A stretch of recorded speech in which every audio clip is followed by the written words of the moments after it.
Hey, what's up, everybody? This is Charles. I want to welcome you guys to another episode of the Dreamerspro Show, where we cover everything from sports, hot topics, classic debates, entertainment, where we give you a fresh perspective on sports and how we see it. In today's episode, the topic is, will the Clippers and Kawhi get their revenge on the league this upcoming season? So that's the topic I want to get into in today's video. But before we get into that, I want you guys to please make sure you go ahead and hit the like button if you haven't already. Hit the subscribe button, hit the notification bell to be notified when we drop our content.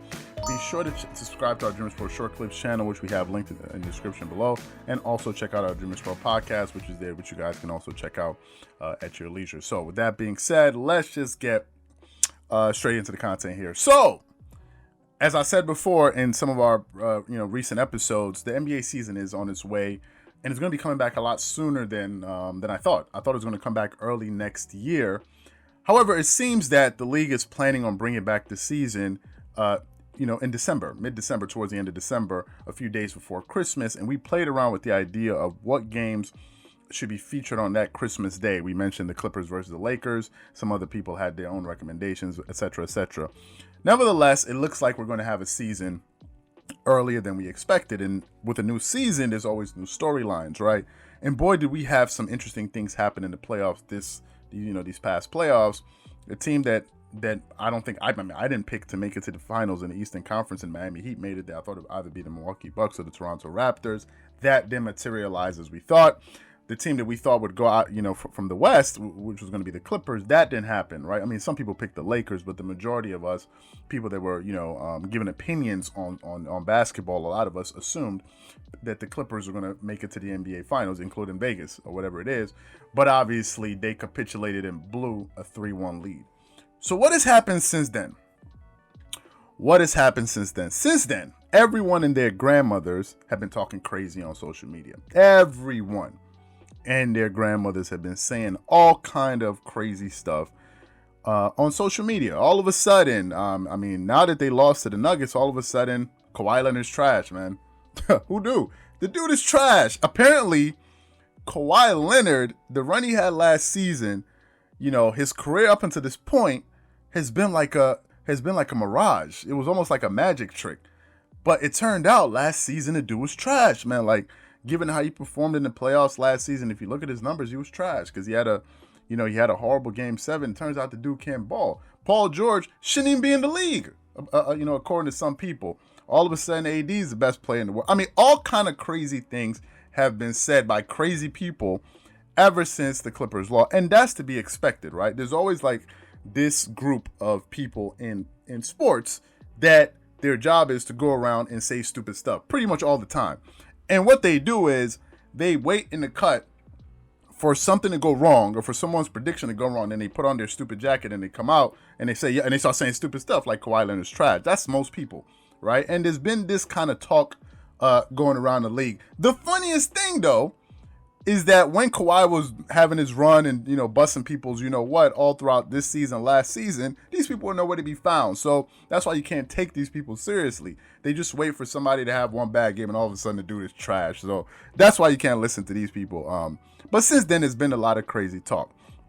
And a lot of people have come out the woodworks saying crazy things, and that's to be expected. For me, at first it was a bit surprising, but now what I do is I just ignore it. I don't even respond to the comments because I know they're just searching to have a conversation over something stupid, so I'm not going to engage them. The minute you start having these conversations with these people, you're giving them an audience, so I don't do it. I just read the comment and keep it pushing because it's not even worth my time. Now, looking forward to next season, I think the Clippers are going to have a lot to prove. All right, they're going to have a lot to prove. Number one, for the reason I just mentioned that I aforementioned of how they flamed out of the playoffs, right? They were up on a team where they had a 3-1 lead. For the majority of that series, it looked like they were the best team because they were always had a lead, right? I don't know how you're a bad team and you always seem to get a lead. But what would happen? They would get these leads and then they would just blow them inexplicably. Some people can attribute that to coaching, maybe a lack of concentration. But then at the same time, you gotta attribute some of that to the players. There's no reason. It's inexcusable. You can't blame it on the coach that Paul George threw up a shot and it hit the side of a backboard. You can't blame that on the coach, right? A lot of things went wrong. If you look at their bench players, they had, I think, the highest scoring bench in the league with Montrezl Harrell and Lou Williams coming off the bench, averaging about 36 or 37 points a game. That dropped all the way down to about 20 points a game. So these guys grossly underperformed in the playoffs and when it mattered. And I think a lot of these guys are left with a bad taste in their mouth, given how things sort of played out, in the playoffs this season. I think that they're going to come back with a new level of sort of urgency and motivation. Number one, let's talk about Paul George. Okay. Paul George, they gave up pretty much the entire house for Paul George. And he was supposed to come up and play really big for the Clippers, but he didn't, right? In the season, it could be understandable that some people could attribute that, okay, so maybe he was injured, right? Because he was injured. Before the season, he had surgery on his shoulders, caused him to miss training camp, caused him to miss a good amount of games at the beginning of the season, and that started to chip away at the team chemistry that they were supposed to have. So there was that issue there.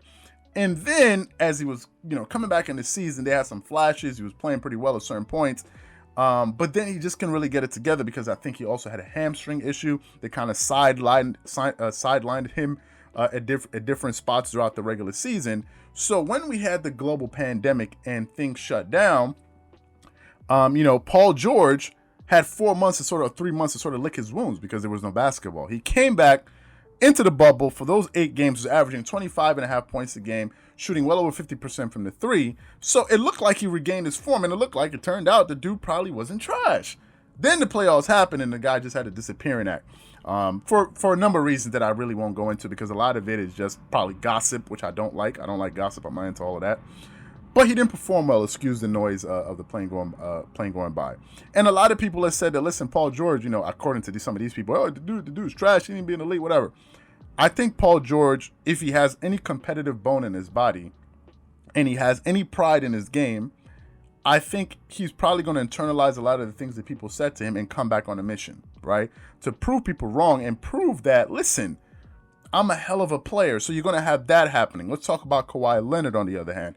Kawhi Leonard basically carried the team all throughout the playoffs. You go back and look at his numbers. He carried the team all throughout the playoffs, and he picked the worst time to have his worst game, probably in his career, in that Game 7 when they lost, right? I think Kawhi Leonard is going to come back motivated. I think he's going to come back to try to prove a point. I think also they've gotten their wake-up call, like, hey, listen, right? Teams are not just going to roll over for you just because everyone is picking you.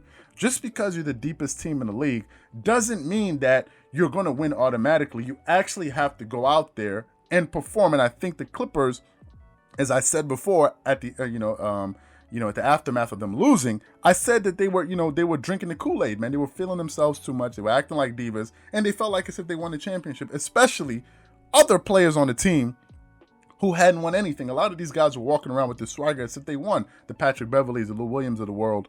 These guys believed that they were champions already, when in reality, the only champion on that team was Kawhi Leonard. And I think he set a bad example by not getting in these guys' faces and letting them know, hey, say, listen, you guys got to pull it together. So I think these guys are going to be motivated to come back next season to right the wrong, by basically just flaming out in the playoffs and just essentially losing. Now, a few things to take into consideration.